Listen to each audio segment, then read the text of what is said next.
todos que nos acompanham. Eu me chamo Thiago Zandoná e esse daqui é o Prelúdio, um programa de entrevista do jornal Universidade à Esquerda e da Escola de Formação Política da Classe Trabalhadora Vânia Bambirra, a EFOP. O objetivo desse programa é aprofundar as temáticas e debates relevantes para analisar a nossa conjuntura.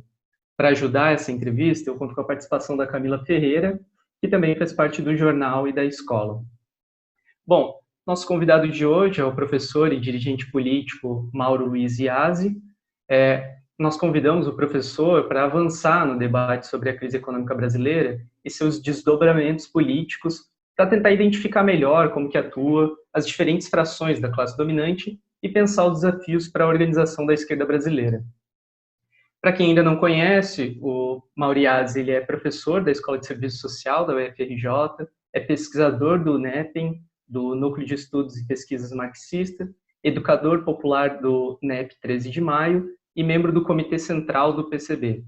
Iazzi também é colunista do blog da Boitempo e da TV Boitempo e um poeta com diversos poemas publicados e com uma série de vídeos intitulado Quarentena com Poesia, a série no qual ele lança no seu canal do YouTube. Boa noite, Mauro Iazzi. Primeiro, eu gostaria de agradecer enormemente pela generosidade de ceder parte do seu tempo diante de tantas tarefas que nós temos nessa conjuntura, e perguntar se falta mais alguma coisa na apresentação, e também o que você tem pesquisado, quais são as temáticas das pesquisas que você e o seu grupo têm se debruçado.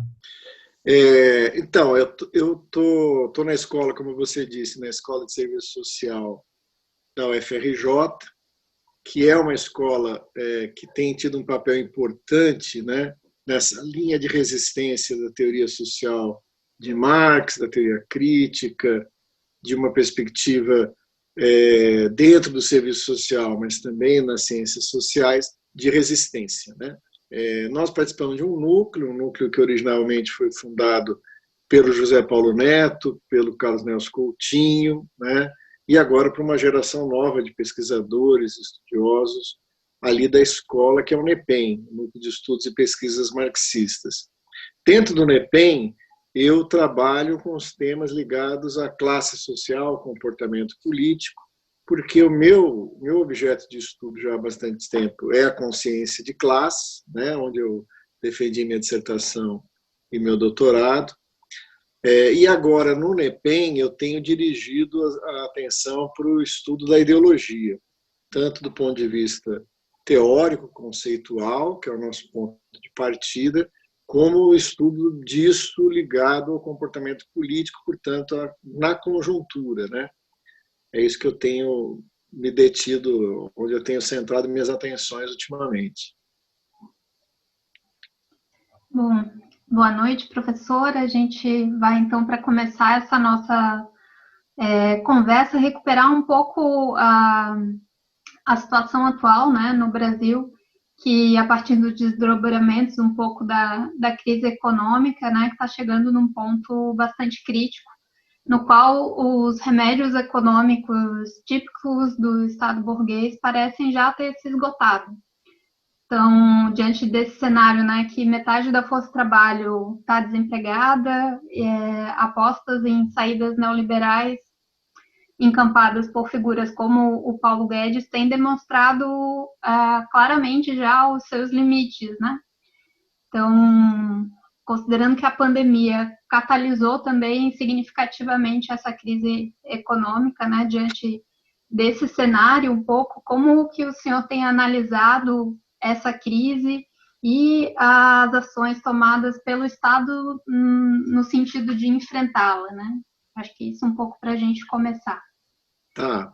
A gente, era costume, né, nós iniciarmos uma análise de conjuntura afirmando que a particularidade do Brasil é porque essa crise econômica, uma crise que não nos surpreende, né, porque ela vem de uma caracterização que temos da crise do capital, né, e o capital é a própria crise em movimento, ele necessita da crise no seu metabolismo, né, e nós tínhamos certeza de que as medidas que eram tomadas para deter a crise, na verdade, eram medidas paliativas que não conseguiriam reverter a dimensão da crise. mas que no Brasil a gravidade da crise econômica se somava ao fato de que o Brasil enfrentava uma crise política, o final de um ciclo político caracterizado pela conciliação de classes, né, e que, interrompido em 2016 pelo golpe,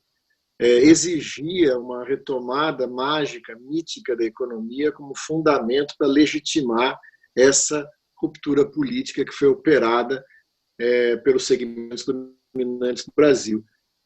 Para agravar a situação, quer dizer, como se não fosse suficiente uma crise econômica sincronizar com uma crise política, nós temos o fenômeno da pandemia.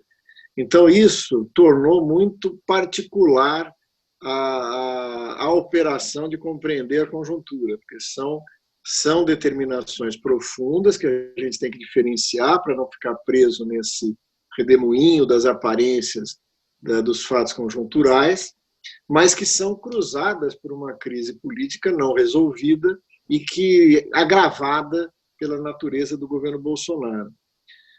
O que eu acredito que a gente tem que destacar é que imaginava-se, pelo menos no início da pandemia, que isso seria a base pela qual haveria uma reorientação, quer dizer, abandonar-se-ia a ideia mais ultraliberal, né, de radicalizar as privatizações, o desmonte do Estado, né, na linha da PEC do fim do mundo, de contenção dos gastos, na linha do enxugamento radical dos gastos públicos, afetando, evidentemente, não o serviço da dívida, mas as áreas da saúde, da educação. E imaginava-se que a pandemia colocaria pelo menos um freio inicial a essa tendência, uma vez que o Estado seria obrigado a intervir, né? Porque a pandemia exige um planejamento centralizado, a pandemia exige áreas de investimento que o Estado havia negligenciado. A gente pode destacar aqui a ciência e a tecnologia, por exemplo, né? Mas a própria educação, a saúde, a perspectiva de desmonte do SUS. No andar dos acontecimentos, nós somos obrigados a considerar que o viés, né, o fator do governo Bolsonaro ser o que é, de ter uma orientação de extrema-direita, fundada no irracionalismo, em algo que discutiremos depois na sua tática de criar conflito em todos os setores, nesse aspecto econômico também, cria um grande problema para a pauta do capital, porque ele vai manter o rumo da política radicalmente ultraliberal, né, de desmonte do Estado, e não tem, parece, nenhuma perspectiva de reorientar, mesmo no leque da gestão do capital, para uma política de investimentos estatais, para uma política que procurasse sair da crise pelo viés do investimento estatal, público, pelo planejamento econômico, né? Quer dizer, a sua convicção no mercado coloca o Brasil numa nau sem rumo, né? Quer dizer, medidas que poderiam ter um efeito de contenção da crise, como, por exemplo, uma ajuda mínima, né, àqueles que estão momentaneamente desempregados, e que nós sabemos que o desemprego, nesse momento, é um fator extremamente de gerador de vulnerabilidade para uma parte considerável da população brasileira, alcançando índices minimamente aceitáveis, né? Mas a renda mínima vai ser, a gestão da distribuição disso é catastrófica, né? Então, parece que existe uma compreensão de que a pandemia seria um elemento desfavorável na execução do plano do governo, mas que passaria e tudo voltaria ao normal, né? É um governo que lê muito mal a conjuntura internacional, a correlação de forças. Isso impediu que ele agisse prontamente para enfrentar a crise. O último elemento que eu gostaria de destacar, que a gente tem estudado, tem aparecido várias indicações nesse sentido, é que a gente trabalhava que o padrão de acumulação capitalista no Brasil tinha entrado em crise. A crise do capital é uma crise de superacumulação mundial e no Brasil, né? Só que existe um mecanismo conhecido por nós, né, presente no capitalismo dependente, que a queima de capital sempre é gerida para poder queimar na periferia e salvar os centros imperialistas do mundo, né? E a natureza, a dimensão da crise, o seu caráter estrutural, né, desde o seu pico em 2008, né, apontava para a necessidade de medidas muito duras de queima de capital. Nós achamos que isso é o pano de fundo, inclusive, da necessidade de mudanças na forma política. E, infelizmente, a pandemia tem servido mundialmente no Brasil como um mecanismo de queima de capital generalizado, né? De destruição de patamares produtivos, de desemprego, de quebra radical de consumo, né? Que, do ponto de vista da lógica individual do capitalista, não é desejável, mas que, na lógica geral do processo de acumulação, a queima de capital funciona positivamente no sentido de retomar os patamares de crescimento das taxas de lucro, né? Então, a pandemia acaba, ao contrário do que um certo senso comum, que via a pandemia quase como um processo revolucionário, né? Como nós não fomos capazes de fazer uma revolução, o vírus fará por nós, né? Que vai deitar por terra o sistema capitalista. Nós estamos vendo, os primeiros indicadores mostram isso, que o grande capital sobrevive ao coronavírus, né? Ele consegue, inclusive, ganhar dinheiro, né? Consegue crescer seus patamares de nações destruídas, seja pelos programas de austeridade, mais pelos programas de austeridade que pela própria pandemia, vão receber injeções de crescimento de capital no novo ciclo de acumulação, né? Portanto, nós não trabalhamos com aquela visão catastrofista que a crise econômica, né, gera uma possibilidade de colapso na forma capitalista. Pelo contrário, né, nós achamos que ela acabou cumprindo um papel de queima de capital ainda muito mais radical do que as medidas de austeridade imaginavam ser possível há um tempo atrás, né? Então, nos preocupa muito que alguns setores tenham uma leitura de que o capital sai muito enfraquecido desse processo. No caso brasileiro, você tem a crise política, é uma outra coisa que a gente pode discutir depois, né? E que acho que solapa as medidas que poderiam estar sendo tomadas agora para pensar numa retomada do crescimento econômico. A mítica retomada não veio, e não foi por causa da pandemia, ela já não viria antes pela própria natureza das medidas econômicas tomadas. A reorientação, numa direção keynesiana, ou menos mais moderada, inclusive, que essa, não nos pareceu ser o horizonte da equipe econômica do governo. Ele parece que respira, aceita, né, um endividamento maior do Estado, um descontrole nas contas públicas por conta da pandemia, mas não reorienta a política econômica para uma retomada com base em medidas de gestão estatal, de controle, de planejamento, como seria de imaginar nesse momento, né? Bom, obrigado pela resposta, professor. Eu acho que ela ajuda a entender um pouco a dimensão,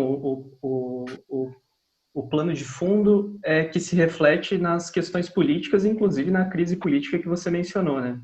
Então, eu queria que você argumentasse um pouco sobre quais são, então, como esses reflexos econômicos estão aparecendo na política, no cenário político brasileiro. Eu acho que você destaca muito bem a correlação entre o governo Bolsonaro, ou o bolsonarismo, e o golpe de 2016, né? Então, quais são os elementos principais dessa crise política brasileira que a gente poderia considerar que tem como um marco o golpe de 2016 até a ascensão do governo Bolsonaro? O grande desafio de entender a conjuntura é o esforço de não retirá-la da história, né? Como numa aproximação que Marx teria dito de que a história só surpreende a quem de história nada entende, né? Se referindo ali ao golpe de 18 Brumário de Luiz Bonaparte. Então, para quem tenta entender o Bolsonaro a partir de 2018, vai ver uma cena meio catastrófica, uma coisa meio desencontrada, né? Mas o nexo disso está, ao meu ver, numa conexão entre essa tentativa política de mudança de padrão e de ruptura, que na verdade aconteceu em 2016, em relação à crise. Por quê? Porque eu estou convencido, tem vários textos em que eu analisava isso à época, né, que o projeto do grande capital não era a interrupção do governo Dilma naquele momento. Né? Era, por uma série de métodos, criar uma situação desfavorável que forçaria o governo a ceder nos temas centrais da pauta do grande capital, ou seja, fazer os ajustes necessários. E isso passava por uma fritura política, por um aumento de uma temperatura política, um ataque ao governo para que ele, na defensiva, fosse obrigado a fazer isso. Seja congressualmente, através do Centrão, né?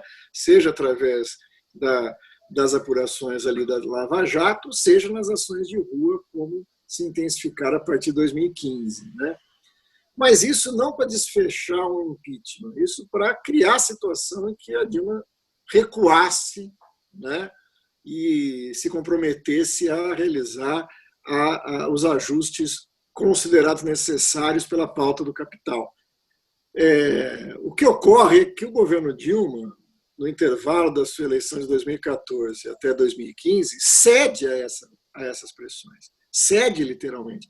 Em final de 2015, há um documento assinado pela Fiesp, pela Firjan, né, pela Febraban, pela Abimac, uma série de entidades empresariais que dizia para, né, olha, acalma a situação, né, nós já conseguimos o que queria, né, existe o compromisso de aprovar as reformas, existem as medidas de exceção, inclusive do ponto de vista de segurança, resgatando a Lei de Segurança Nacional, a lei antiterrorista, anteriormente, nas manifestações de 2013, as medidas de categorizar, né, tipificar o movimento de massas como organizações criminosas. Então, existia já um recuo explícito do governo Dilma na direção de aceitar as medidas de ajuste.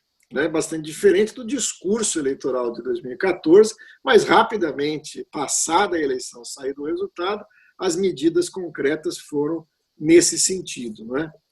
O que eu acho que ocorre, né, é que o segmento da extrema-direita, inflado para garantir essa chantagem, ganha autonomia.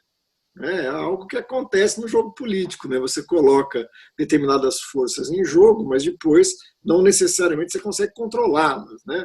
Quer dizer, ali mostrava claramente, inclusive interesses do imperialismo, né, nos irmãos Lehman e outros, né, que financiaram coisas como o MBL, como outras formas, vem para a rua, né, essa que depois vai ser compreendida como fake news, mas que naquela época era enxurrada pelas redes sociais, chamando as mobilizações de extrema-direita em 2015, etc., tudo isso ganha autonomia e ganha um caminho de execução através do deslocamento do Centrão. Né? Então, eu acredito que é um plano que sai dos eixos. Quer dizer, o Centrão passa principalmente aí pelos choques de interesse entre o próprio Cunha, né, na Câmara dos Deputados, e o governo Dilma, principalmente no interesse pessoal do Cunha de escapar da comissão de ética, que coloca em pauta o impeachment e vê-se a possibilidade, pelas manifestações de massa, etc. e tal, com grande dose de manipulação, como a gente falou, de encerrar o período petista. Né? Já no início, em março de 2016, as mesmas entidades que eu falei já estavam alinhadas com a tese do afastamento. E, ao meu ver, isso se dá por quê? Porque esse segmento político vende a seguinte ideia, né? A instabilidade é criada pela permanência do governo Dilma. E se você acompanhar com isso o braço jurídico do golpe, né? A Rede Globo, 24 horas por dia, notificando uma verdadeira hecatombe de denúncias ligadas às investigações da Lava Jato, tudo isso gera a situação para criar o fato consumado de que, com a Dilma seguindo, com o PT no governo, não existiria estabilidade. E todos aderem a isso, pouco a pouco, o grande capital, a mídia, o PSDB, né, na histeria do ex-candidato Aécio Neves, adere-se a isso, forma-se uma maioria no Congresso, e aí o resto é pretexto. né? É um casuísmo jurídico, como nós vimos, e o afastamento. Mas a peça central, para chegar na sua questão fundamental, é que isso se imaginava com um afastamento e uma estabilidade, né? Lia-se aquela época de que viria uma retomada do crescimento econômico. Então, um governo que afastasse Dilma, identificada o PT com a raiz e a razão da instabilidade, geraria a estabilidade política e, consequentemente, uma mítica retomada do crescimento econômico. Ora, como nós falamos, as raízes da crise econômica são muito mais profundas do que a instabilidade ou a estabilidade de um governo, do que um governo pode fazer ou não pode fazer, né? Quer dizer, o capital exigia, no altar do seu sacrifício, uma queima de capital monstruosa, que implicava na reforma da Previdência, na reforma trabalhista, na flexibilização das condições de trabalho, na intensificação da exploração, no desmonte de certos segmentos do capitalismo brasileiro, né, em função da sua inserção mais do que subordinada, né, impositiva das necessidades do grande capital, principalmente financeiro. E tudo isso gera uma instabilidade que não é, ou não seria, o governo Temer que resolveria. Então, rapidamente passa-se a afirmar que o problema é o Temer, que é uma transição que vai fazer o dever de casa, vai impor algumas derrotas e reformas para aplicar a pauta do capital, mas não tem legitimidade. Essa é a pedra, né? Esse é o centro. Então, tudo foi jogado para 2018. Quer dizer, né? O golpe está dado, o PT está afastado e 2018 vai eleger um candidato de centro-direita que vai aplicar a pauta do capital, mas ungido da legitimidade de ter saído de um processo eleitoral e com o acordo todo já realizado das instâncias que participaram do golpe, para sustentar isso. Dois problemas apareceram nesse viés político. Um é a sobrevida do PT, e principalmente de sua liderança, através do Lula, né, que nas eleições de 2018 pontuavam com uma possibilidade de vitória, o que seria, na prática, uma anulação do golpe de 2018. Né? Os golpistas não podiam permitir isso, aí fica claro a participação do setor militar, que veta isso, né, e vai vetar isso de forma explícita, inclusive fazendo ingerências diretas no Supremo Tribunal Federal, né, o que vai gerar toda uma ordem de casuísmos jurídicos para manter a liderança de Lula fora da disputa eleitoral.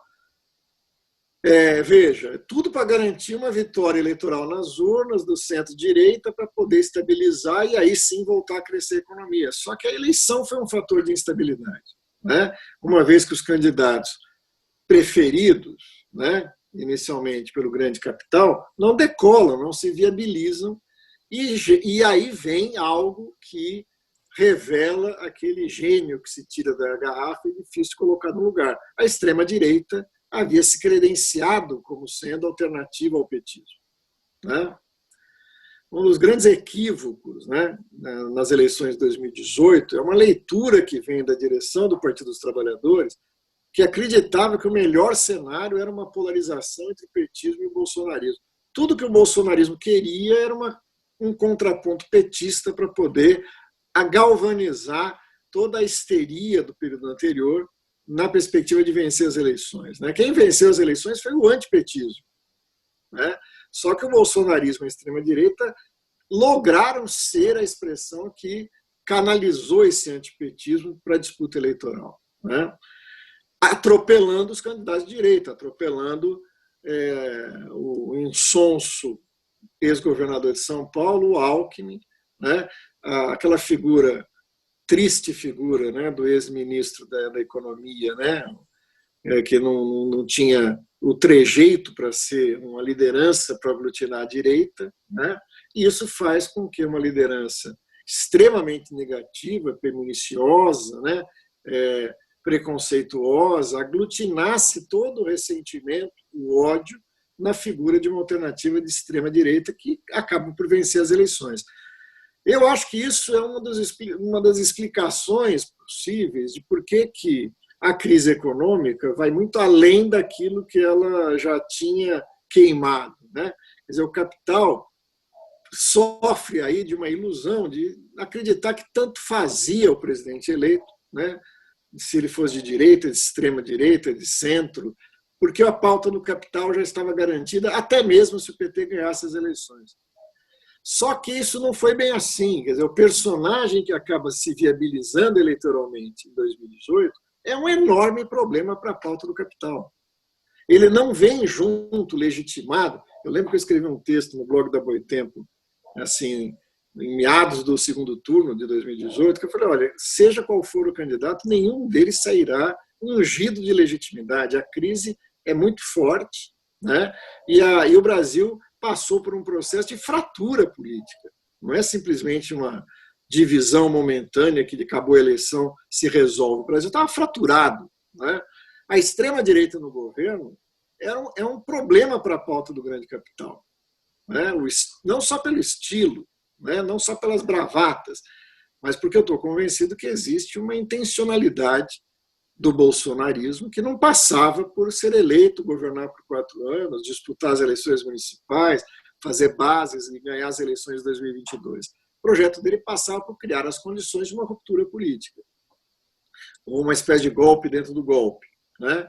Que é o que vai dar a tensão própria da conjuntura que nós estamos vivendo, e eu acredito até hoje, né? Trato com desconfiança esse momentâneo recuo tático dos bolsonaristas. Eu acredito que eles ainda trabalham com essa hipótese, mas aí eles jogam com outras forças políticas que acreditam num outro desfecho, e é isso que dá a complexidade da conjuntura política atual. De certa maneira, esse impasse político inviabiliza medidas econômicas mais assim, sólidas de enfrentamento da crise, de perspectiva de país, né? Momentaneamente, essa questão, veja, a questão para o capital é essencial. A pauta do capital foi implementada à risca e ela não gera as condições econômicas porque ela vem de uma quebra de legitimidade e de uma crise política que persiste e que parece não ter, no horizonte próximo, um final à vista, né? Então, professor, acho que seguindo um pouco essa posição do capital e das frações, né, e diferentes interesses, queria retomar um pouco uma análise que o professor fez, acho que na coluna da Boitempo, do último mês, que coloca como a crise abala um pouco a teoria dos 3 poderes, né, políticos e ressalta um pouco o papel do capital e das armas nesse contexto, né? E daí pensando nesse contexto brasileiro, como que esses poderes, né, das armas, seja dos militares, dos paramilitares e do capital, têm se posicionado e demonstrado essas divergências internas também, tanto no sentido ou de apoiar essas saídas mais autoritárias ou de recuar, né? Se o professor pudesse descrever um pouco essas diferentes frações mesmo, né? Então, olha, logo no início do governo, né, o Bolsonaro talvez tenha sido tão surpreendido pela vitória como boa parte dos analistas, eu acredito que ele não imaginava que ganharia, né? Talvez tivesse pensado nessa rede de desinformação, de provocações militares para fazer uma espécie de tensionamento com o governo petista eleito e daí desfechar o seu golpe de força, né? Quando ele chega na situação de governo, ele momentaneamente, né, tem que construir uma alternativa por esse novo terreno que eu acredito que ele não esperava. Eu acho que ele, de certa maneira, diante das suas limitações, segue, apesar da mudança do terreno, a mesma estratégia. Provocar escaramuças, tensões, etc., para poder gerar a tensão suficiente que justificaria uma ruptura institucional, né? Que eu acho que é o seu horizonte, desde antes da eleição, na sua trajetória, e digo isso porque ele mesmo defendeu isso explicitamente, ele e o seu grupo mais imediato, de forma clara e explícita, né? Isso é um problema para a pauta do capital, que, como eu disse, imaginava que o resultado das eleições fosse finalmente o caminho de uma estabilidade para aplicar as reformas e o remédio amargo na perspectiva de retomada de patamares de taxa de lucro e de acumulação de capital num horizonte mais de médio prazo, né? Nesse sentido, quando o primeiro momento se dá, fica evidente que o grande capital acredita que é possível manter a figura sob controle. E o meio desse controle seria uma tutela militar, né? Então, ele vai ter áreas onde ele vai poder expressar o bolsonarismo propriamente dito, né? A sua guerra contra o globalismo, né? O marxismo cultural, e ele escolhe aí duas áreas, que é o Ministério das Relações Exteriores e a Educação, né? Assim como o Ministério da Família, que são, as pessoas chamam de ideológicas, mas para quem estuda ideologia isso é algo meio impreciso, né? São áreas propagandísticas, áreas de guerra, de informação, etc., que é o que ele se preparou para fazer na lógica do banner da guerra híbrida, né? Ele leva isso para o governo. Isso gera tensões desnecessárias. Eu lembro uma que parece assim, paradigmática, né? No momento em que a Câmara se prepara para votar a reforma da Previdência, com toda a dificuldade de compor ali uma maioria e passar a reforma da Previdência, o Weintraub vai lá e corta as verbas das universidades e ataca duramente as universidades, né? Quer dizer, é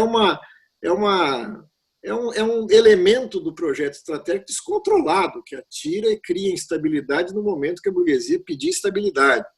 E você tem várias, né? As declarações de seus filhos, do seu ministro, criando situações delicadas na política internacional, com aliados, né? Com a Alemanha, com a França, no momento em que o Brasil precisava exatamente de um certo respaldo desses países para implementar, na frente ecológica, né? Então, tudo isso vai gerando instabilidades que, ao meu ver, cinde o bloco burguês, né, de maneira a formar um setor que passa a trabalhar claramente na hipótese de afastá-lo, seja na perspectiva de assumir o Mourão, seja na perspectiva de afastar e achar uma forma transitória com o presidente da Câmara, com alguma outra forma de transição. Esse esquema é muito poderoso, né? É um esquema que vai mover peças que foram movidas no golpe de 2016. Né? Um esquema parlamentar, judiciário, propagandístico, né? E que vai ter adeptos, inclusive, dentro do governo, que começam a ver o problema que o Bolsonaro passa a representar nesse sentido, né? A grande questão da conjuntura é se esse esquema é tão forte, por que ele não rapidamente eliminou o problema? Né? Porque, veja, o PT caiu com muito menos que isso. Né? O esquema nem sequer foi colocado integralmente, o PT já desmontou. A famosa promessa de resistir, botar fogo no país, etc., não passou de bravata. Né? A presidente foi afastada do cargo por um processo jurídico absolutamente inconsistente, mas foi afastada, né? E não houve reações significativas, né? Assim como as medidas mais duras, como a reforma trabalhista, a reforma da Previdência, também passaram sem uma reação proporcional adequada. Portanto, por que o Bolsonaro não poderia ser simplesmente tirado utilizando o mesmo esquema que retirou o governo anterior? Porque me parece que o Bolsonaro atua na perspectiva de execução do seu plano, né, também com certos recursos de poder, e equilibrou o jogo. E quais seriam esses recursos de poder? Por que o Bolsonaro não cai imediatamente e não é afastado? Né? Ele é sempre dado uma nova chance, um recuo. Tal. Ao meu ver, você tem...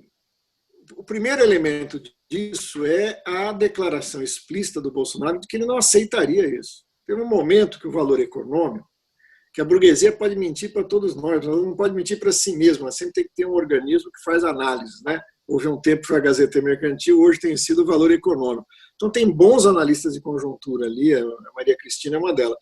E essa jornalista faz um texto dizendo que o caminho seria o de cercar o Bolsonaro atacando seus filhos. Não é? Então, olha, nós temos como apurar fatos, né, a ligação do Queiroz com as milícias ao escritório do crime, daí o assassinato de Marielle, mas seus filhos vão ser presos. A gente pode segurar isso se você acha uma dor de barriga, uma doença, né? Se considera incapacitado, que seria um exercício de sinceridade, e ele sairia do governo, né, sem maiores traumas. Não é o perfil dele, ele reage, eu não vou sair. Né? Pelo contrário, quando ele vê que se movimentam segmentos para tentar essa área, ele movimenta seus segmentos no sentido de chamar atos contra o Congresso, contra o Supremo, chamar movimentos de massa, fazer bravatas e ameaças. Se fosse só isso, né, tem muita gente que imagina, não, Bolsonaro é perigoso porque tem segmentos de massa.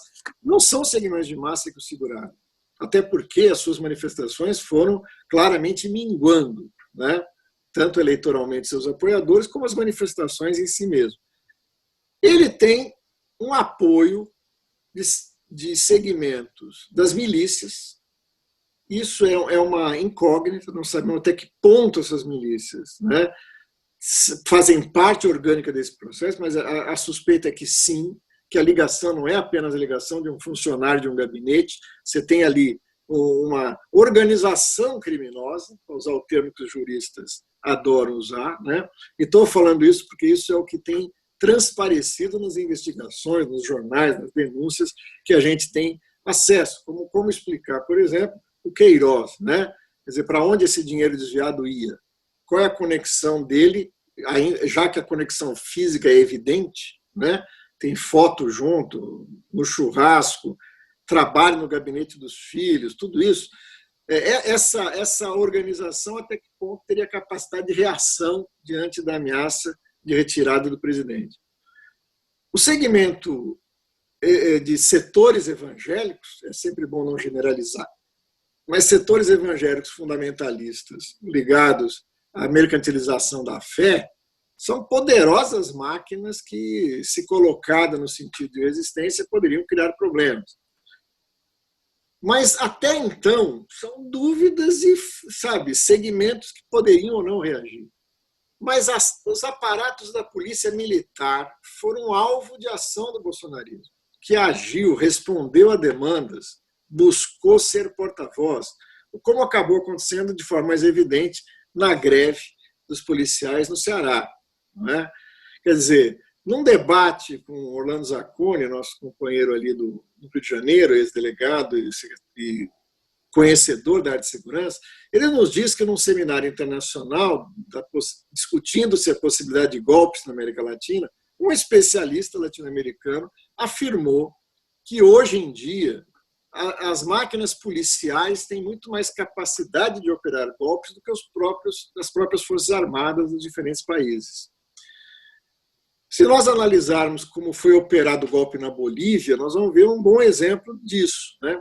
Então, até que ponto o bolsonarismo conseguiria reagir provocando uma rebelião nesses aparatos da segurança pública, o que seria catastrófico no Brasil. Né? E sobra ainda a verdadeira incógnita, até que ponto o bolsonarismo tem ou não apoio dos segmentos militares.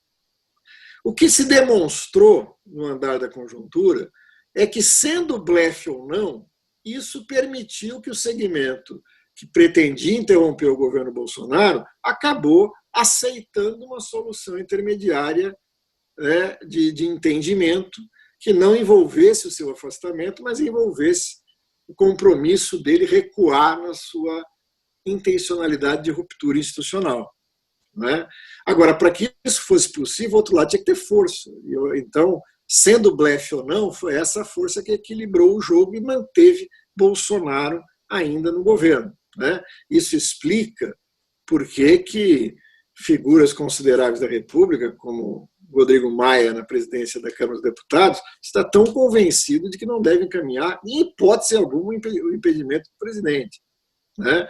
Ele não está cedendo isso, evidente, o seu partido, os democratas, eu nem sei mais como é que chama, que esses caras mudam tanto de nome aqui, né?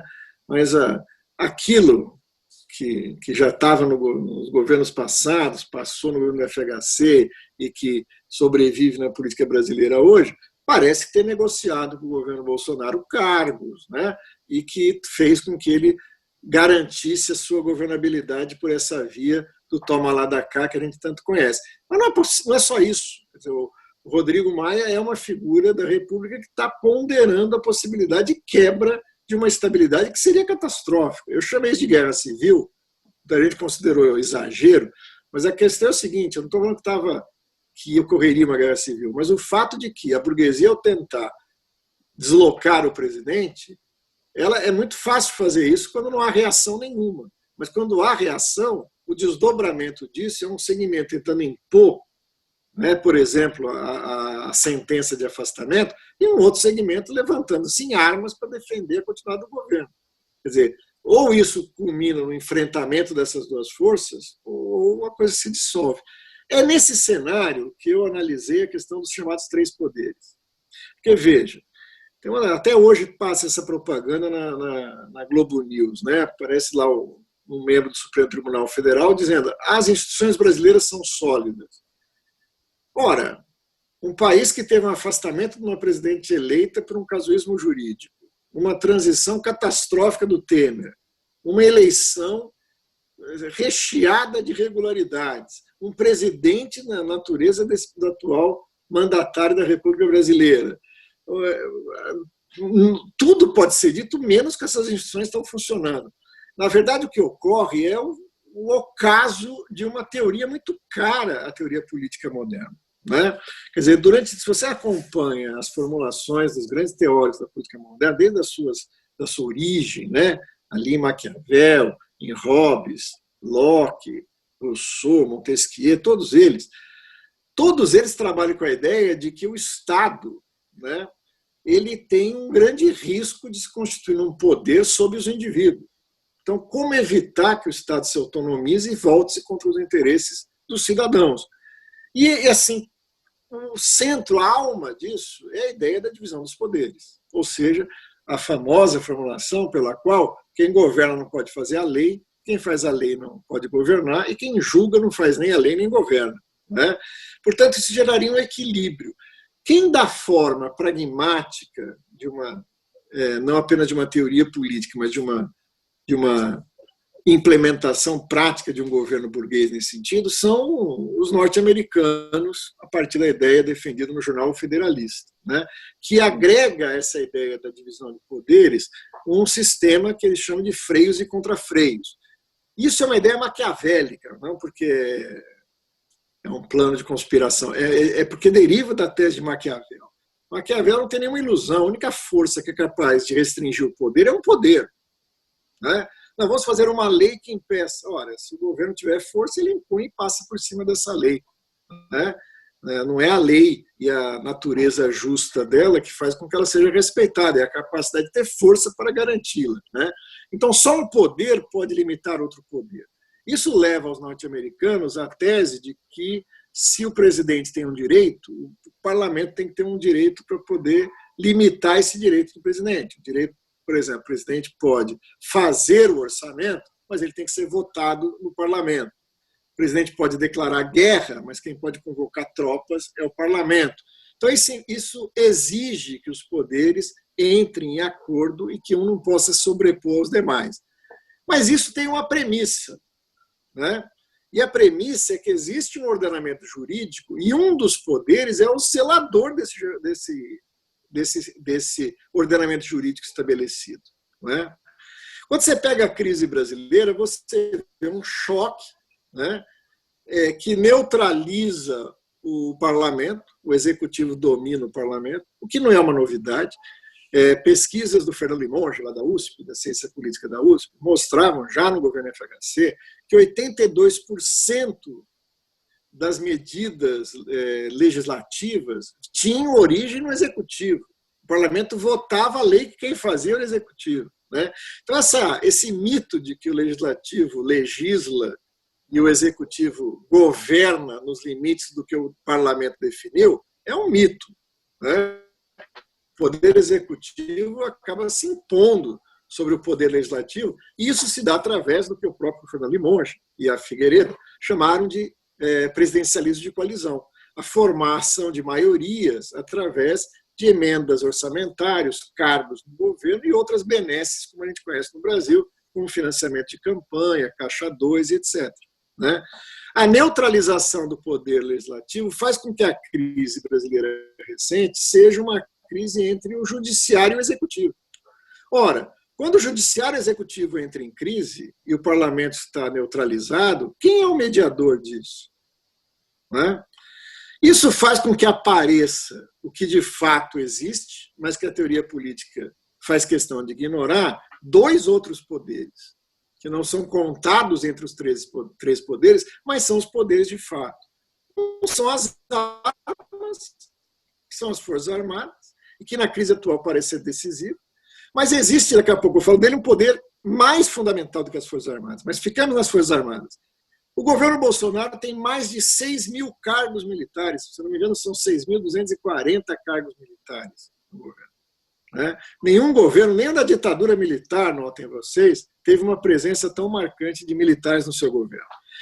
Dizer que os militares estão apenas chancelando esse governo, sendo uma chancela para poder evitar que ele saia dos trilhos, é não compreender a natureza do governo Bolsonaro.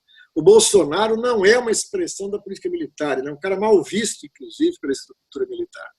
Então, você tem três setores que compõem o governo: os militares, o bolsonarismo e a turma do mercado, que o Guedes é a expressão maior.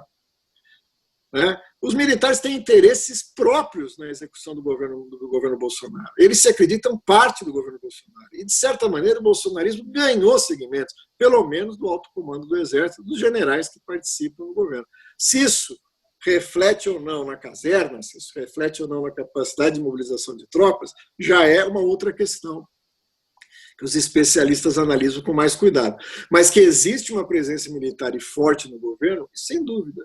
Portanto, quando o Supremo Tribunal Federal, na figura de um dos seus juízes, chega e fala: olha, no curso das investigações, eu vou querer o celular do presidente, e o militar do governo Bolsonaro chega e não vai pegar, é um impasse. Quem vai resolver esse impasse? Né? É a Constituição? Né? Aí o Supremo Tribunal Federal lê a Constituição e fala que ele tem direito de pedir, os militares falaram: você tem direito, mas não vai vir pegar. Então, como é que fica? O desempasse, né? Como Maquiavel já sabia lá atrás, na origem de tudo isso. No fundo, o poder que não apareceu ainda, né, para não me estender ainda mais nessa digressão, é que eu acredito que esse impasse entre esses segmentos não se resolveu, por um lado ou por outro, ou seja, pelo afastamento do presidente e pela formação de um governo de transição nos marcos de um ordenamento jurídico ainda prevalecido, ou uma ruptura institucional, e aí a gente estaria falando claramente de uma transição em direção ao Estado fascista. Isso não se resolveu porque o verdadeiro poder da República ainda não se decidiu e está fragmentado. E esse verdadeiro poder é o grande capital. O grande capital ainda não se decidiu, seja pelo afastamento, seja pela possibilidade do acordo que mantivesse o seu governo. Né? A não decisão, assim como a decisão lá atrás foi fundamental para o afastamento e a execução do golpe de 2016, agora o grande capital está dividido. Por que ele está dividido? Porque a burguesia precisa de estabilidade e o cenário é imprevisível. Seja na ruptura institucional, veja, se a burguesia fosse convencida que a ruptura institucional geraria a força e na porrada a estabilidade necessária, ela já estaria usando braçadeira vermelha com a suástica e levantando uma caixinha de cloroquina para aprovar o governo Bolsonaro. Certo? Então, só que ela não tem essa certeza. Ela não tem essa certeza que esse caminho gera estabilidade. Pelo contrário, isso pode ser o desandar de vez da maionese. Né? A fragmentação do país e a possibilidade de um confronto com desdobramentos imprevisíveis. Né? Por isso, a burguesia ainda opera na tentativa de cautela e caldo de galinha, que é o que estamos vivendo no momento. Né? Na verdade, quem pode matar essa charada é um simpático senhor Barão de Tararé, quando analisava a situação brasileira, tinha uma frase que parece ser uma maldição da análise de conjuntura. Barão de Tararé dizia: tudo pode acontecer, inclusive nada. Né? E é o que nós estamos vendo. Né? Quer dizer, fez-se um acordo, o bolsonarismo recuou. Ao meu ver, esse recuo é por conta do Queiroz, foi da prisão do Queiroz e da possibilidade de vazar um esquema que era impossível de proteger o presidente dessa denúncia. Então, ele recuou e, ao recuar, também fez com que o Supremo Tribunal Federal e os outros segmentos, inclusive a Rede Globo, também recuassem em nome da estabilidade para não prejudicar a pauta do capital. Mas eu acho que esse é um recuo momentâneo, como a gente já viu em outros momentos da história, inclusive nesse próprio governo. Né? Ele não pode ser uma solução, ele é uma solução de momento que vai ter que ser resolvida no curto prazo. Camila, é uma questão difícil, Camila, tá? Por isso que não dá para ser tão sintético, porque ela está em aberto ainda. Não, perfeito, professor. Ajudou bastante a entender algumas questões, inclusive a gente até suprimiu algumas questões que viriam em seguida, porque eu acho que deu para ter um panorama da complexidade. E eu acho que perante essa complexidade econômica da crise, tanto da crise econômica, mas também da crise política, acho que talvez a gente pudesse discutir então um pouco os desafios da organização da esquerda nesse momento, né? Porque nesse cenário praticamente a esquerda não está aparecendo nos grandes embates nacionais, né? E na verdade é uma grande pena, digamos assim, porque é um momento de crise. A gente sabe que um momento de crise é onde há um espaço em potência para apresentar novos horizontes de sociedade, né? Então, eu queria saber, na sua leitura, o quão grave é o cenário para a organização revolucionária da nossa classe. Então, vamos começar por essa constatação, que ela é incômoda. Né? Ela é filha do pessimismo da razão. Né? Você tem que fazer análise e você não pode rejeitar o objeto da análise porque ele desagrada as nossas preferências. Eu adoraria que a esquerda estivesse no centro desse debate, porque isso é a necessidade, você tem razão, Tiago. Né? Quer dizer, hoje se trata de um projeto de país. Hoje era para a gente estar discutindo criticamente que a intencionalidade chamada eufemisticamente neoliberal não entregou aquilo que ela prometia como alternativa de organização econômica, social, política de um país. E a alternativa à catástrofe neoliberal é uma perspectiva de esquerda, né? Sendo generoso aí com o termo de esquerda, né? Quer dizer, é uma alternativa que tratasse da estatização do sistema financeiro, é uma alternativa que tratasse da reforma agrária, é uma alternativa que tratasse de um sistema público universal de saúde. Isso não tem como ser feito sem tocar na questão central da dívida, né? Como a auditoria da dívida, a minha querida Fatorelli tem sempre insistido. Né? Sem tocar nisso, você não discute um projeto de país. Essa é a discussão que nós deveríamos estar fazendo agora. Né? Olha, aqueles que quiseram desmontar o SUS, e eu não estou me referindo apenas, né, aos privatistas puro sangue, mas ao próprio governo petista que meteu o goela abaixo da política de saúde, as OS, as fundações, né, e fragilizou o SUS, ao contrário de tentar achar uma maneira de salvá-lo, como eles acreditam. Quer dizer, tudo isso agora teria que estar sobre a mirada crítica e apresentar uma alternativa que eu acredito, né, e é nessa perspectiva que a gente tem tentado entrar no debate, que vai numa perspectiva claramente anticapitalista, uma pauta de desmercantilização da vida, de garantia de setores estratégicos do Estado. Só que, veja, eu adoraria que a gente estivesse discutindo isso. Né? Quer dizer, eu adoraria que a divergência do período que se abre seria, né, entre nós, né? Para ver qual segmento da esquerda acreditaria num papel mais presente do Estado, até variações mais keynesianas ou mais socializantes, seria ótimo. Mas não é esse o debate. A esquerda está derrotada, ela está fora do debate. As pessoas não gostam dessa constatação, eu tampouco gosto, mas ela é uma constatação, ela está fora, ela não pode ela não é uma força decisiva para garantir a continuidade do governo Bolsonaro ou o seu fim. Né? Isso que ela não tem papel na luta de classes, que nós vamos discutir, mas ela está fora do centro. Eu brinco, né, que é como se fosse o papel do Alavés na decisão do Campeonato Espanhol. Qual é o papel do time Alavés, simpático Alavés, na final do Campeonato Espanhol? Nenhum, porque ele não foi para a final. Quem foi para a final foi o Barcelona e o Real Madrid. Né? Então ele pode torcer para um, torcer para outro, ficar com raiva do jogo, mas ele não vai poder fazer gol, entrar em campo, a não ser que ele invada o campo. Mas eu acho que a gente também não tem correlação de forças para invadir campo nenhum e virar o tapete, puxar o tapete do cenário onde foi deslocada a luta de classe. Para quem acompanha a conjuntura, o deslocamento do cenário é chave. Né? Se esse cenário está sendo discutido nos bastidores, que nós não temos nem sequer informação, militares, judiciários, né, da elite da República, né, que a Rede Globo conhece porque toma café junto com os protagonistas e transforma isso em notícia, mas nós não temos como ter acesso nem sequer à alcova onde esse debate está acontecendo. Né?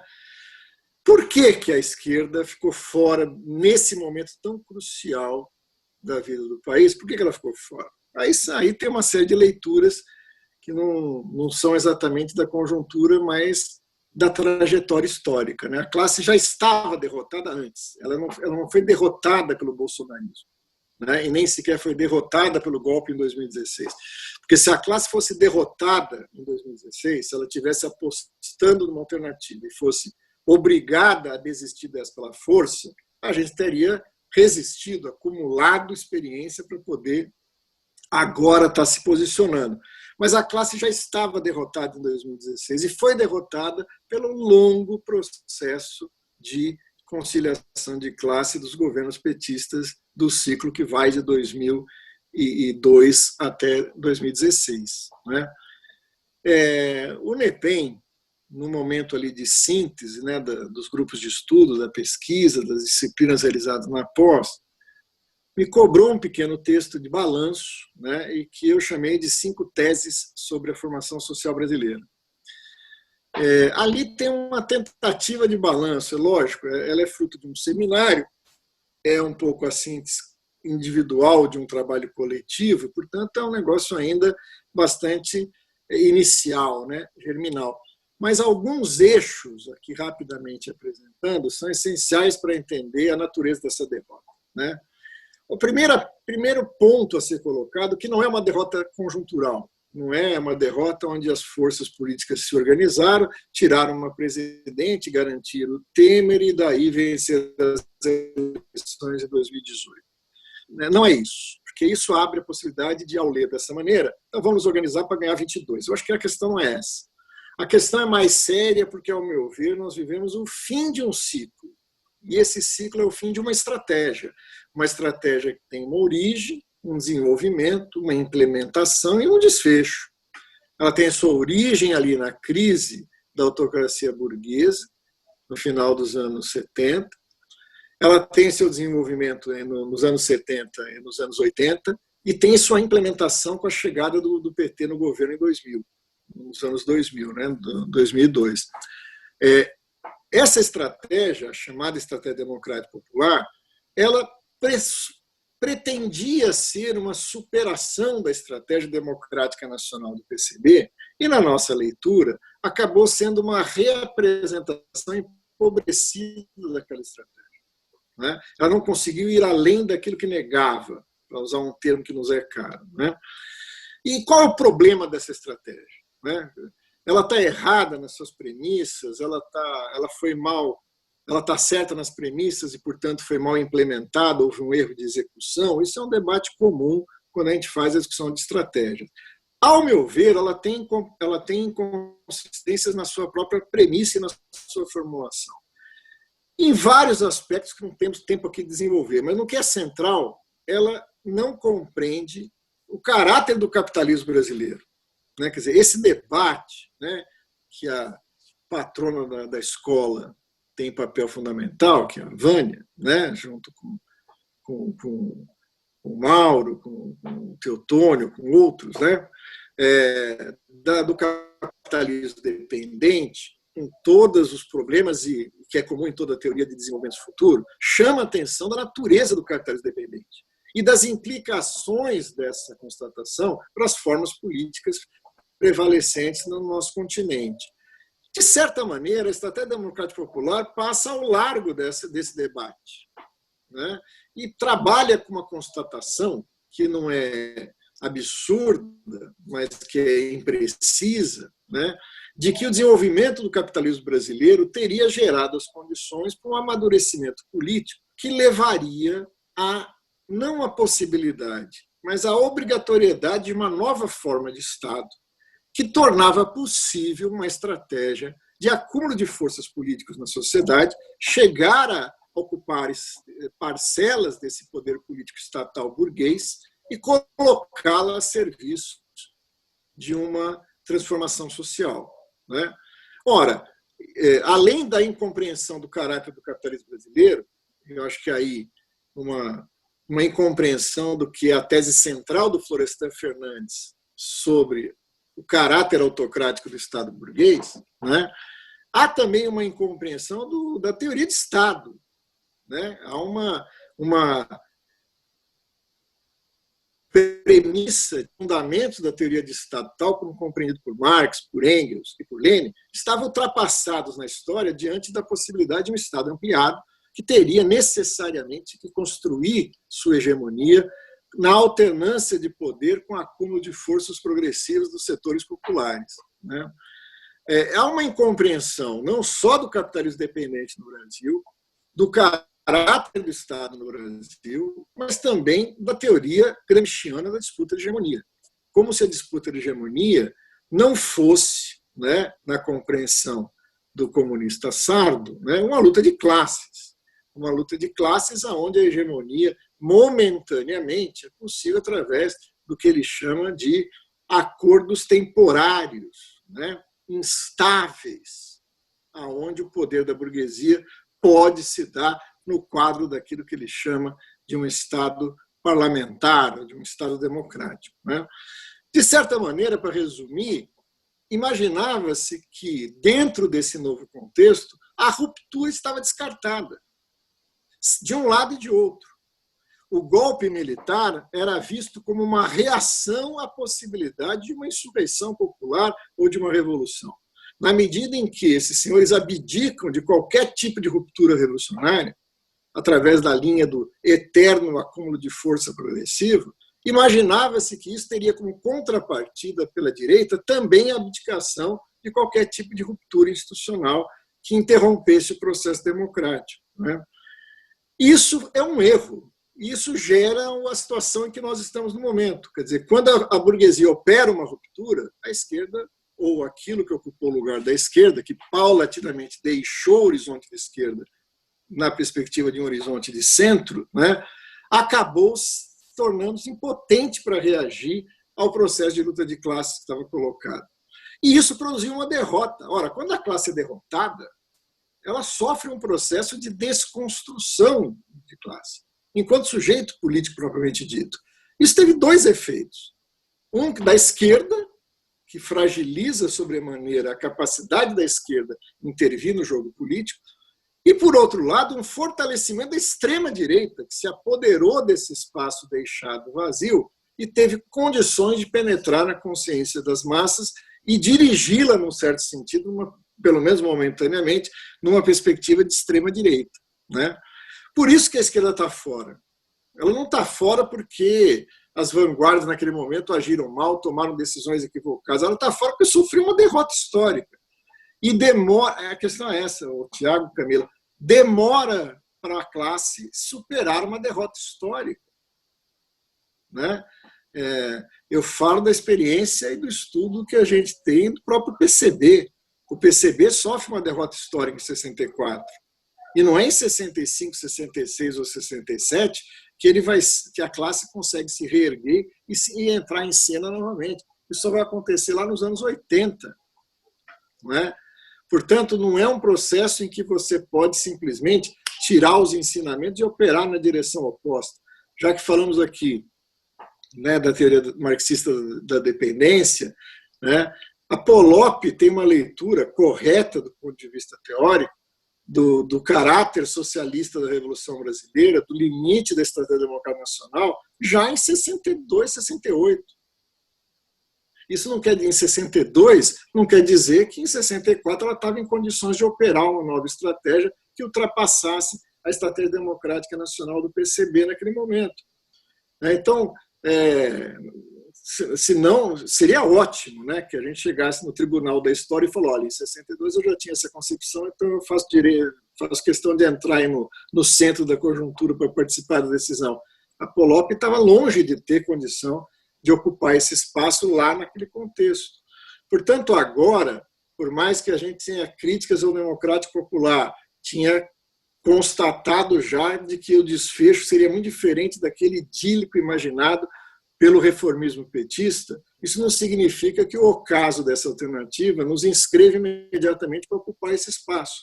A derrota do PT porque ele era o protagonista desse processo, de certa maneira, a derrota da nossa classe nesse período histórico, né? O que faz, lamentavelmente, que o desfecho da conjuntura se dê, nesse momento, numa luta intraburguesa, entre os que estão vendo perigosamente a proposta do fascismo como alternativa e aqueles que querem manter o mesmo programa, porque essa é a questão, os dois trabalham com a mesma natureza programática, mas esperam realizá-lo ainda nos marcos do Estado de Direito.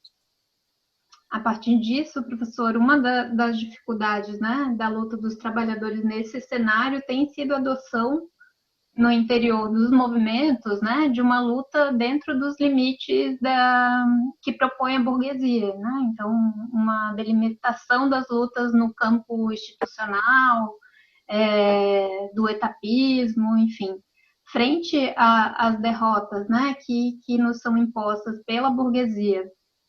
A adoção de estratégias equivocadas ou mesmo traições, né, no interior da classe trabalhadora, como que diante desse cenário, né, da esquerda atualmente, o professor vê as principais tarefas de um partido de esquerda? Eu acho que para a gente finalizar pensando em proposições mesmo, né, como é que a gente pode olhar para esse contexto? Bom, por analogia, o Florestan Fernandes, por volta de 1978, 79, escreve um pequeno texto, um texto pequeno não na dimensão dele, mas porque é pequenininho mesmo, chamado Movimento Socialista e Partidos Políticos. E ele diverge naquele momento, que é o momento da crise da ditadura, da autocracia burguesa, o início daquilo que seria conhecido posteriormente por processo de democratização, daqueles companheiros que viam naquele momento a possibilidade de a formação de um partido revolucionário e de uma política revolucionária naquele momento.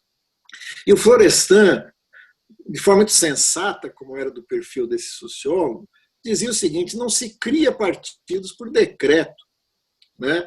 O partido político é uma expressão política de um movimento da classe. A classe se move numa determinada direção e isso se expressa numa forma de organização nova, com outro perfil, etc. e tal. Veja, o Florestan está discutindo criticamente se o PT tem essa natureza. Ele tem dúvidas que tenha, né? Num texto posterior, o Florestan, ainda antes da sua adesão ao PT, depois ele vai mudar essa postura, mas naquele momento ele vai dizer o seguinte: o PT é uma expressão muito mais de um trabalhismo do que de uma perspectiva revolucionária. Pô, e é verdade, ainda que existissem revolucionários no PT, perspectiva marxista dentro do PT naquele momento, o que prevalecia era um partido que era a expressão de uma trajetória sindical, principalmente do ABC paulista, mas não só. Não é? E o Florestan, o seu diagnóstico é muito cruel. Ele fala: olha, o movimento de trabalhadores, né, mas que está preso aos limites do corporativismo, do sindicalismo, né, pode, no máximo, chegar ao oportunismo, se não pior, né, se tiver aí a ausência de uma perspectiva revolucionária. Por que eu acho que, por analogia, a gente tem que pensar isso hoje, né? Às vezes existe uma cobrança de uma organização revolucionária para atuar numa conjuntura que não é a conjuntura que estamos atuando, que é aquilo que eu dizia que é o da derrota. Uma organização revolucionária precisa aprender a trabalhar na derrota, né? Ela precisa aprender a vivenciar esse período como um momento de reorganização das suas forças, de restabelecimento dos laços orgânicos com a classe trabalhadora, com fortalecimento da sua organização, mas também e principalmente a capacidade de ler corretamente o que aconteceu e tirar os ensinamentos. Tem um momento em que o Lenin, discutindo isso, vai dizer o seguinte: há momentos que o movimento de massas avança e explica aos revolucionários o que deve ser feito, porque eles não têm condição de antecipar isso. Mas há momentos essenciais em que os revolucionários têm que indicar o caminho que as massas devem seguir na perspectiva da transformação. Há uma dialética aí entre o movimento real da classe e das organizações revolucionárias. O risco agora é, diante do impasse da estratégia anterior, a ideia de que está totalmente dadas as condições para uma alternativa revolucionária se impor nesse momento. Isso desconsidera elementos objetivos, né? Que é o momento dado da consciência da classe nesse ponto em que nós estamos. Há uma regressão no próprio senso comum da classe, né? Existe uma cobrança que recai sobre a esquerda, e a esquerda tem que estar preparada para ouvi-la, né? Por exemplo, o trabalho de base. Então, agora, o que faltou é trabalho, vamos fazer trabalho de base, mas trabalho de base não se faz em qualquer condição, né? Não existe, tem um fetiche do trabalho de base. Tem gente que acredita que tudo vai se resolver se a gente conseguir voltar a 1977. Mas aí, quem nos auxilia não é Karl Marx, é H.G. Wells, né, que tem que fazer uma máquina do tempo e voltar para 77, naquele momento da crise da ditadura e o reflexo que isso impunha na consciência da classe naquele momento. Nós estamos vivendo hoje uma massa, em grande medida, capturada, até pela derrota, pelo senso comum conservador, né? E é muito difícil o trabalho de base nessas condições. Daí que os revolucionários têm que ter a capacidade de compreender esse fenômeno e trabalhar com ele. Por quê? E aí vem eu, que sou sempre acusado de ser tão pessimista, né? Aí que vem a razão do meu otimismo. O que permite... Eu estou convencido que as organizações revolucionárias são a expressão política da classe. A única possibilidade delas serem derrotadas é a classe ser derrotada.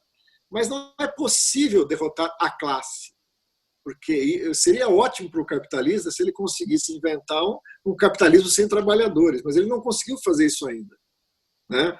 Vamos dar um exemplo recente dos setores mais precarizados e que eram chamados como se fosse uma expressão de que aquela classe tradicional morreu e jamais vai aparecer de novo, né?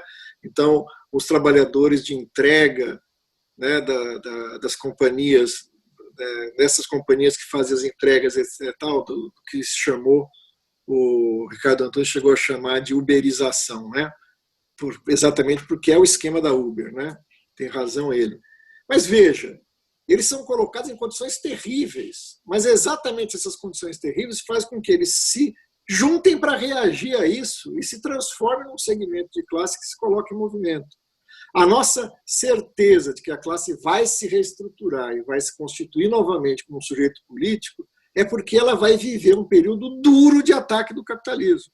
E ao viver esse período duro de ataque do capitalismo, as fantasias ideológicas do chamado empreendedorismo, né, do terceiro setor, de várias outras veredas equivocadas que a classe pegou e que redundou na sua profunda fragmentação, vai bater de cara com a ordem do capital reatualizada e a opressão e exploração capitalista levada ao seu máximo, ao seu extremo, né? E isso permite que ela se constitua novamente como um sujeito. Essa é uma concepção tanto da classe, como da consciência de classe, como do trabalho político, que não deriva de uma visão positivista da classe social, né? A classe social não é uma coisa em si dada como uma objetividade na divisão social do trabalho. Ou o que fosse, mas não é, né? A classe é um complexo processo da sua própria constituição enquanto classe, né? Isso passa por momentos de derrota, fragmentação, momentos de resistência, momentos de reunificação e momentos de ofensiva. A verdadeira organização revolucionária tem que estar preparada para todos esses momentos. Tem gente que parece que monta uma organização revolucionária por dia de festa, né? Nós estamos preparadinhos para tomar o poder. Quando for tomar o poder, se me chama que eu sei exatamente o que fazer, né? De preferência no papel de líder. Agora, aquele trabalho muito difícil que envolve militante, que envolve tenacidade, que envolve muitas vezes risco, né, de criação, organização das formas revolucionárias. O trabalho árduo de estudar a história, tirar os seus ensinamentos, fazer a crítica do limite das estratégias dadas, construir a partir da leitura correta da formação histórica, social e econômica uma estratégia e um plano tático capaz de viabilizá-la, essa é uma tarefa monumental. O Prestes, uma vez, disse que, né, se a revolução fosse alguma coisa fácil, qualquer um fazia, por isso que precisa revolucionário. Né? A organização é aquela que tem que ter a ousadia e a capacidade de criar uma geração de revolucionários capaz de executar essas tarefas, seja na herança que recebem da militância dos tempos passados, né? Daí a importância de compreender toda a experiência histórica da classe como uma experiência coletiva e não só da sua organização, né? Compreender isso, tirar os ensinamentos disso, é que fará a esquerda recuperar o protagonista. E quem sabe, né, Tiago, a gente está, no futuro, no centro do acontecimento, com capacidade de intervir para dizer que país nós queremos. Nós sabemos que país nós queremos, né? Nós sabemos até como construí-lo. Eu costumo dizer o seguinte, nós sabemos transformar essa catástrofe num país. Mas antes precisa derrotar aqueles que ganham muito dinheiro transformando esse país numa catástrofe. Se a gente não tiver a capacidade de gerar uma geração com as condições de realizar essa tarefa, a esquerda vai perder seu desafio, né? A força que produz a classe, que pode nos produzir, está funcionando bem. O capital está se antagonizando com a vida, em todas as dimensões. O trabalho deles está andando a passos largos. O nosso precisa ser acertado, né? Saímos de uma derrota, temos que aprender com ela, mas eu tenho confiança que nós aprenderemos, né? Não dá para destruir nem a classe trabalhadora nem a humanidade. O capital pode, num ato de insanidade, e levar a barbárie até o ponto de inviabilizar a espécie. Mas se isso acontecer, nós estaremos lá do outro lado lutando contra isso. E a humanidade pode reagir na hora que for mais necessário e construir os caminhos da sua emancipação. Nossa tarefa é estar pronta para, nesse momento, né, as nossas organizações, a nossa militância, a nossa capacidade teórica e intelectual, para que a humanidade, ao buscar uma alternativa, não caia mais uma vez na esparrela de criar o velho como se fosse o novo, como estamos prestes a fazer no Brasil, né? Recriando formas protofascistas como se fosse o caminho do futuro, sem perceber que eles levam claramente para a seta do passado, né? Mas eu sou bastante confiante, ao contrário do que as pessoas imaginam, eu sou bastante confiante que a humanidade vai vencer um dia essa batalha, como já venceu outras, né? Nós, indivíduos, talvez não estejamos lá para ver, né? Porque nós temos essa temporalidade da qual não podemos escapar. Mas a nossa classe, a nossa expressão genérica, que é a classe e a humanidade, certamente conseguirão. Tá certo, então, Mauro. Muito obrigado. Queria agradecer novamente por ter cedido o seu tempo. Acredito que foi uma entrevista muito importante para a gente conseguir pensar em muitas dessas questões da nossa conjuntura e elaborar sobre as tarefas que a gente tem daqui para frente, né, para pensar a emancipação da nossa classe. Queria deixar em aberto, então, se você tem mais alguma consideração final a fazer. Não, só agradecer ao Tiago, a Camila, o pessoal da escola, o pessoal do jornal, me colocar à disposição. O meu tempo é o nosso tempo, né? Dando para acertar as outras tarefas da vida, a gente está à disposição aí para conversar, trocar ideias. Depois a gente pode conversar de algumas pistas aí que eu passei de indicações, se vocês quiserem, a gente troca mensagens para vocês localizarem e estudar com mais vagar, né? Mas é só agradecer, um grande abraço para você, para a Camila, para a Vânia que está nos assistindo aqui, eu estou vendo a Vânia ali paradinha na foto dela, compenetrada como sempre, né? Grande abraço para vocês e desejar um bom trabalho, uma boa sequência de trabalho.